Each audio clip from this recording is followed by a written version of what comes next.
আজকে ট্রেন চলাচলে আজকে যাইতে পারতেছি। অনেক ভালো নিরাপত্তা থাকা দরকার, আমরা অনেক নিরাপত্তায় যাচ্ছি। এখন ভালো লাগতেছে, সরকার ভালোভাবে সুপরিকল্পিতভাবে নিরাপত্তা দিছে, খুব ভালোভাবে যাবো আর কি। এখন না ভালো লাগতেছে, নিরাপত্তা আছে, যাইতে ভালো লাগতেছে।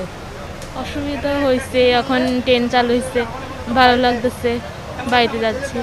এতদিন বাসায় ছিলাম, বের হইতে পারিনি, গাড়ি ঘোড়া ছিল না তেমন।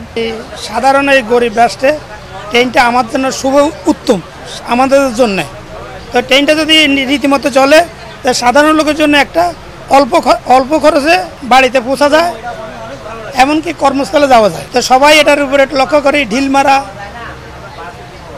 করা, এগুলো দিয়ে একটু বিরত থাকলে সবার জন্য ভালো হবে। সবার ভাই, আত্মীয় স্বজন, ছেলে মেয়ে এই গাড়িতে চলাচল করে। তো সবার কাছে আহ্বান থাকবে, এই গাড়ির উপরে কেউ ধরুন অত্যাচার না করে, জুলুম না করে। আজকে প্রায় 12 দিন পর 3টা ট্রেন ছেড়ে যাবে আমাদের চিটাং থেকে।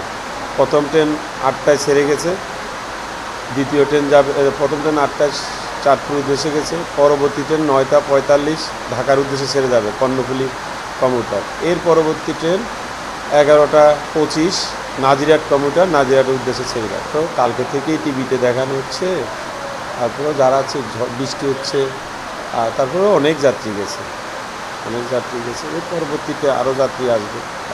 এটা ঊর্ধ্বতন কর্তৃপক্ষের অর্ডার আসলে যাবে। নিরাপত্তাটা হইল সর্বোচ্চ। এটা আমাদের আইনশৃঙ্খলা বাহিনীর, জিআরপি, আরএনবি এবং অন্যান্য বাহিনীর নিরাপত্তা এনশিওর করার পরে আমাদের ট্রেনগুলি ছেড়ে যাচ্ছে। যাত্রী পর্যায়ক্রমে বাড়বে অবশ্যই। সবাই ট্রেনের জন্য, তো সবাই ট্রেনে যাওয়া ভ্রমণের জন্য অস্থির আছে, পর্যায়ক্রমে যাত্রী বাড়বে।